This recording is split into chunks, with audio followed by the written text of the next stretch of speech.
This next belief is a belief that many of our 13,000 plus clients have had. Nothing I do is good enough. Okay, I know it might be embarrassing to acknowledge that you hold this negative belief. If you're like many of the clients we've worked with, you don't walk around always feeling like nothing you do is good enough. You may have had many accomplishments in your life that make you feel good about yourself a lot of the time. Or you may have learned to suppress any negative feelings that come from this belief. In either case, it's important to at least be open to the idea that you might have a belief like this. Because if you have it, it's most likely holding you back in some areas of your life. It's one of the most important beliefs causing your lack of self-confidence. And when you get rid of it, I promise life will get better. Although this belief might sound like it's the same as one you already eliminated, I'm not good enough. It's not. It's possible to eliminate that belief and still hold this one. In many cases, we form several beliefs from the same events. In fact, you'll see in a little bit that the next three beliefs were formed from pretty much the same events that led to I'm not good enough and nothing I do is good enough. Here's how to determine if you hold this belief. I'm going to ask you a few questions. Please remember to keep answering out loud. Also, if you need more time to think about the question or give a complete answer, please click the pause button just below. The obvious way to discover if you have the belief nothing I do is good enough is to ask yourself, do I ever feel like nothing I do is good enough, even a little bit? If the answer is yes, then you can see it's most probably a belief that causes that feeling. Do you feel that nothing I do is good enough when you make a mistake or fail? Can you get that that feeling is probably the result of this belief? You may have begun to notice that it's getting easier to answer questions coming from a computer with no one in the room. Even if you don't live up to other people's expectations, do you ever feel like nothing you do is good enough? That also would be evidence that you probably hold the belief. If you procrastinate a lot, are you worried that what you're putting off won't be good enough? More evidence you probably hold the belief. Remember, you can hold the belief that intellectually you don't think is true about you. Today as an adult, you might know that you're good enough, but just knowing that isn't enough to eliminate the belief if it was formed in your childhood. I had most of the beliefs on this program, including this one, myself. Please say, nothing I do is good enough, out loud. Does this statement feel true? Even a little bit? If it does, you have the belief. You now know what it feels like to say these words when you have the belief. You'll say the same words out loud at the end of the process, and will experience what the words feel like when you no longer believe the statement. Okay? Let's get rid of nothing I do is good enough. Based on our experience with thousands of clients, I can honestly say that most people who lack the self-confidence to do what they really want to do have this belief. When you find the source of this belief, you'll understand why so many people have it. But if you're absolutely certain that you don't have this belief, please click Next Belief and proceed to the next belief. Don't forget, though, that if you do have the belief, you could be missing out on the opportunity to get rid of it forever. And if you believe it even a little bit, and you don't get rid of it, you'll not be able to significantly improve your sense of self-confidence. My voice will now stop so you can write down this belief in the text box on your computer monitor. Click Continue when you're ready to continue with the process to eliminate the belief, nothing I do is good enough.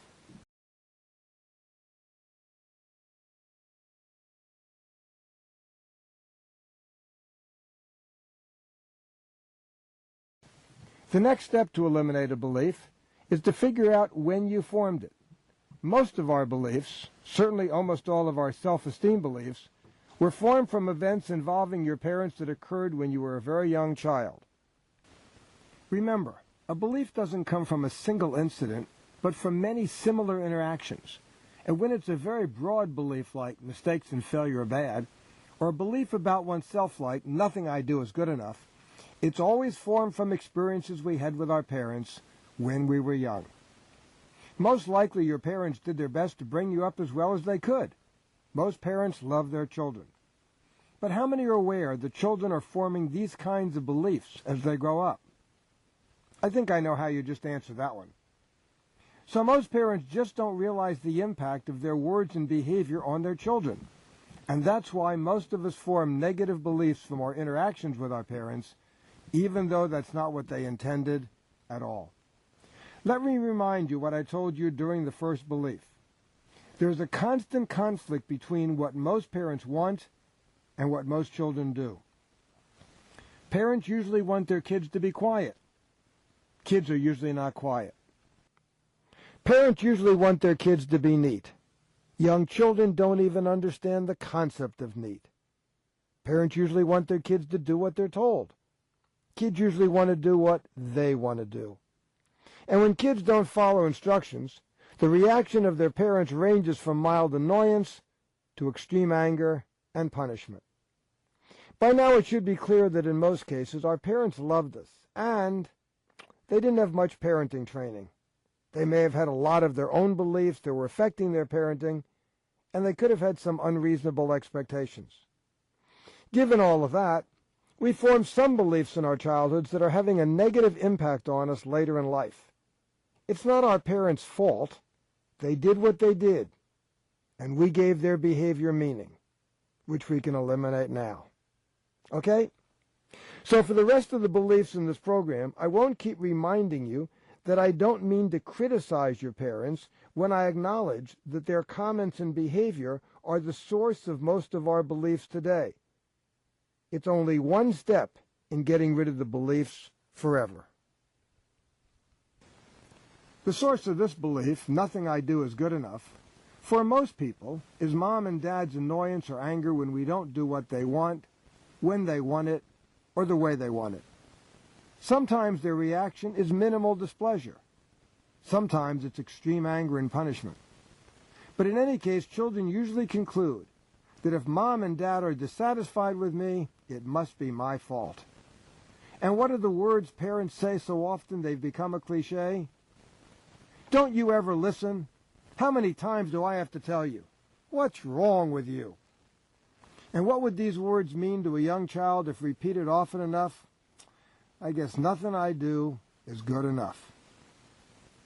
Now take a look at your early life and see where the belief nothing I do is good enough comes from for you.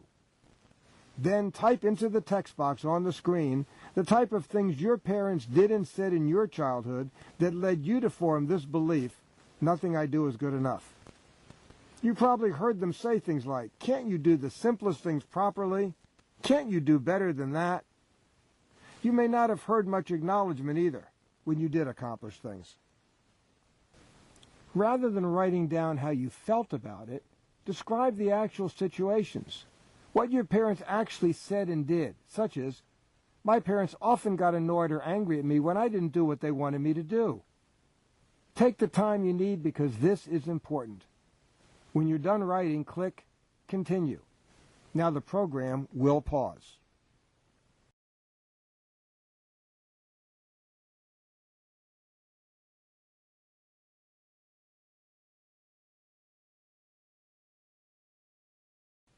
Look at the events you've written down. Is it real to you that the conclusion you reached, nothing I do is good enough, is a valid interpretation of those events? Can you agree that virtually any child at that age and in those situations would have reached a similar conclusion? Now we're going to play the possibilities game. We'll imagine that 4 friends of yours are visiting you and looking at a videotape of the events you just wrote down. Your interpretation of those events when you were a child was, nothing I do is good enough. That is one valid interpretation of mom and dad's behavior. That interpretation wasn't wrong, but there are other reasonable interpretations of the same childhood events that you just didn't think of as a child. So let's ask each of your friends for another alternative interpretation. Can you see that one friend might well say, Mom and Dad thought nothing you did was good enough, but they were just plain wrong? Couldn't Mom and Dad thought nothing you did was good enough but were just plain wrong explain those events in your childhood just as well as your interpretation that nothing I do is good enough? Here's what your second friend says. Mom and Dad were mad or annoyed because you didn't do what they wanted you to do, or because you didn't do it the way they wanted, not because nothing you did was good enough. Doesn't this interpretation also explain those events in your childhood just as well as your interpretation that nothing I do is good enough? Here's a third possible interpretation of your childhood events that one of your friends suggests. How about this? Maybe nothing you did as a kid was good enough, but that doesn't mean it will never be. Doesn't this interpretation also explain those events in your childhood just as well as your interpretation that nothing I do is good enough? Your childhood interactions with your parents could have lots of meanings. Here's one your fourth friend suggests. Mom and Dad's annoyance wasn't because nothing you did was good enough. They just had unrealistic expectations for a child your age. Children aren't born knowing that milk gets sour when you leave it out, yet many parents yell the first time their children leave it out. Have you ever met a 4 or 5-year-old child who was on his way to his room to play with his Lego blocks, who was thinking, "Gee, I better make sure there are no toys on the floor so no one trips"? I don't think so. And yet many parents yell at their children for not thinking in a way that literally is impossible for young children. Couldn't any one of these interpretations explain your childhood interactions with your parents just as well as your interpretation, nothing I do is good enough? Of course they can. So is it real to you that a belief you've lived with almost your entire life, something you thought was the fact, is not a fact, isn't the truth at all? It's only a truth, merely one interpretation of many possible interpretations of earlier events. Right? Please continue to interact totally with this program in order for it to work, and that includes answering my questions out loud, even if your answer is only yes or no.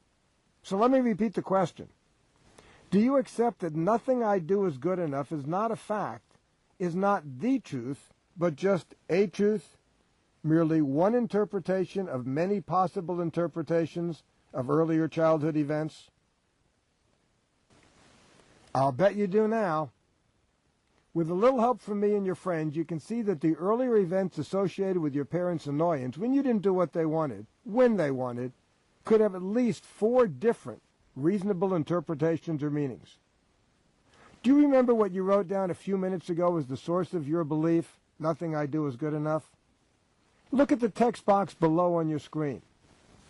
Right now, imagine seeing what you saw then and hearing what you heard then. Really, take a few minutes and imagine the events of your childhood that led you to the formation of the belief nothing I do is good enough. Didn't it seem when you were a child as if you could actually see nothing I do is good enough in those early events with your parents? It did, didn't it?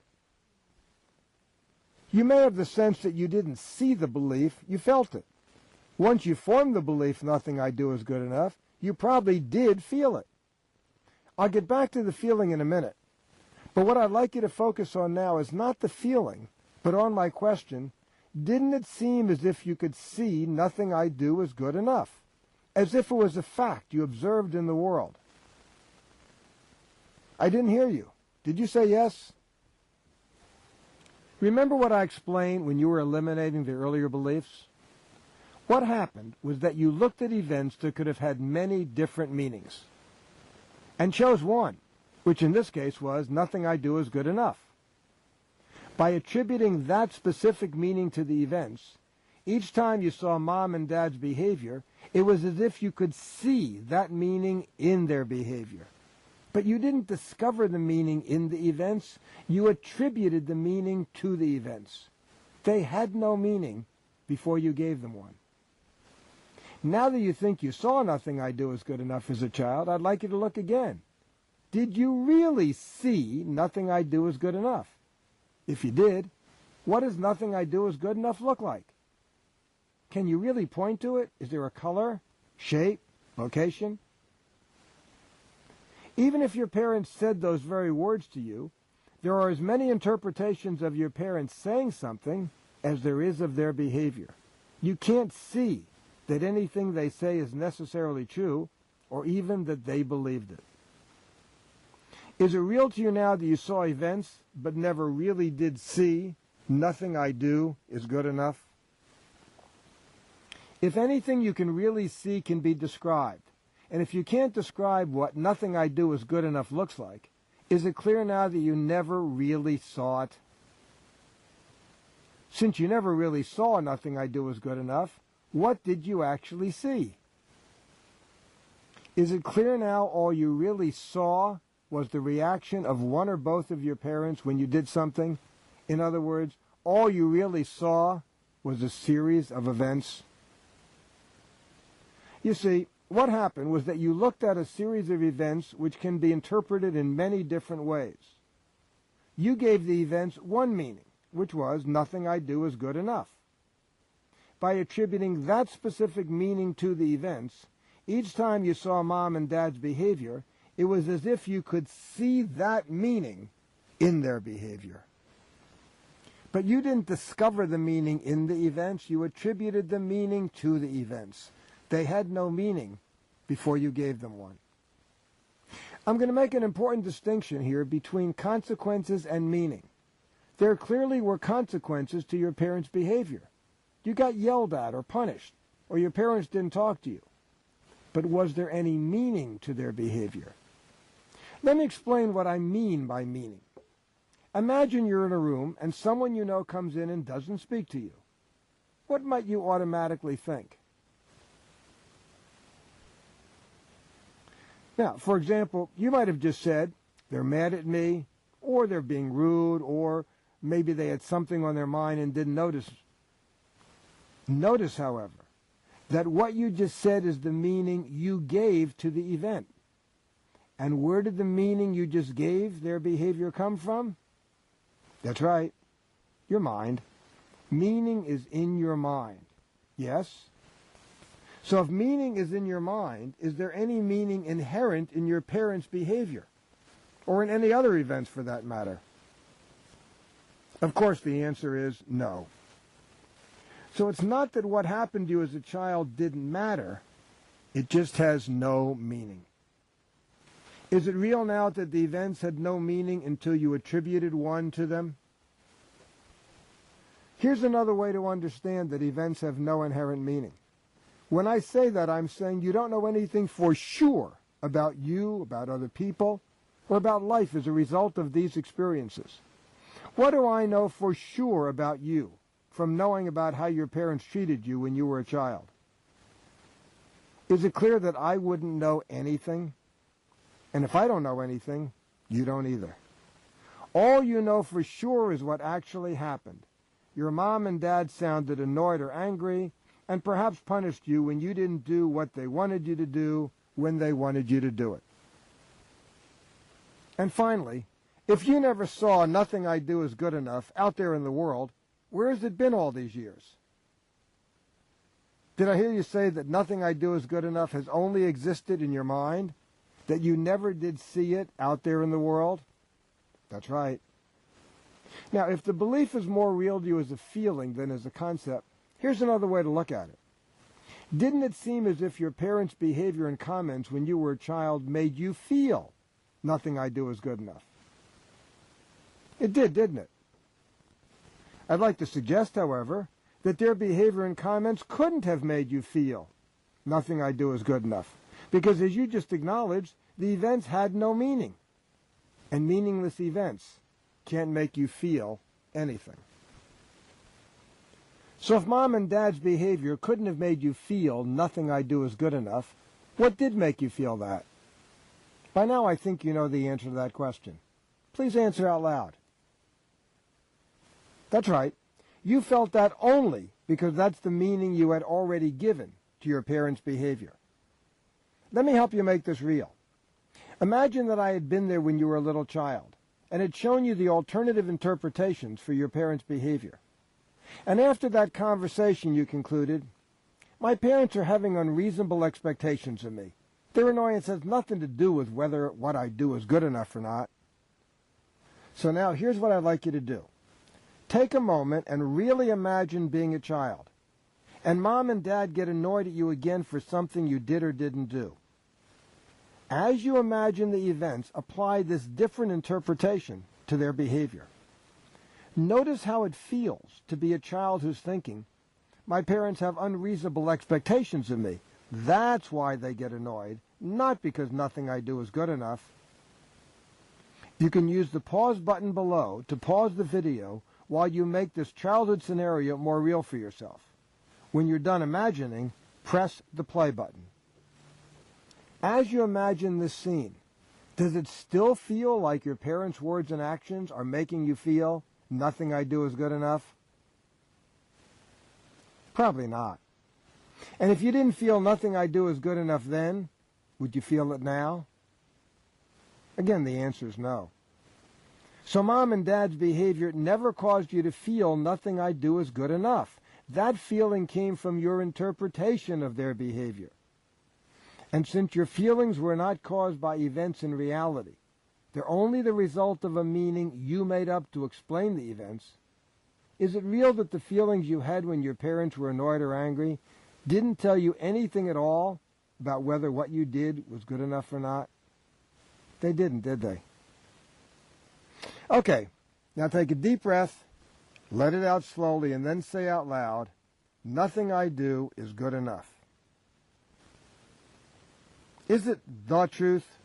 Does it still feel like the truth? Your answer is very important here. Don't forget that we form beliefs to give meaning to events that have no real meaning. Having done that, we then think we observe the meaning in the events, out there in the world. It becomes a fact for us. Once we realize that the earlier events never had any real meaning, that the meaning was only in our mind, that it was never a fact, that the feeling we had was caused by the meaning we gave meaningless events, the belief disappears forever. Take another deep breath and say, nothing I do is good enough, out loud. I'll bet it feels very different when you say these words now than when you said them at the beginning of this exercise. Do these words feel true, even a little bit? Unless the belief is 100% gone and the words don't feel true at all, you probably still have the belief. Remember, holding a belief is like being pregnant. You either have it or you don't. There's no sort of. If the belief is still there, it probably still seems like you saw it. Once it no longer seems as if you saw nothing I do is good enough in those early events, the belief will be gone. So please click the repeat button to repeat that step of the process. If the belief is gone, please click continue.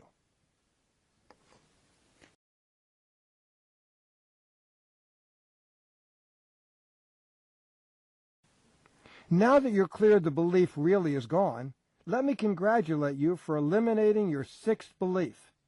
Do you know that some people, possibly even you, spend years trying to get rid of beliefs, and you just did it in 20 minutes? That's great! Because behavioral and emotional problems are caused by several beliefs, getting rid of one or two will lessen a problem, but probably not eliminate it totally. So you probably will have to get rid of all 19 of the beliefs and 5 conditionings on this program before your lack of confidence and your concern with what others think of you disappears totally. But as a result of getting rid of this belief, the little voice that criticizes what you do will become a little bit quieter. Your self-doubt will decrease somewhat. You'll be a little less concerned with the opinions of others. Before you move on to the next belief, you might want to revisit the process, who am I really? In fact, I suggest you use it after each session when you eliminate one or more beliefs on this program. It enables you to feel that you're the creator of your life, not a helpless pawn in the game of life. You experience on a very profound level that you control your life.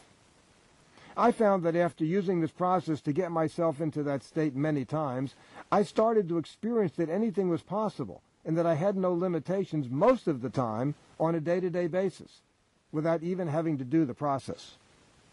Now you can either click on Who Am I Really?, click Next Belief to get rid of another belief, or close this program. Then make a note to yourself when you plan to return and resume the program.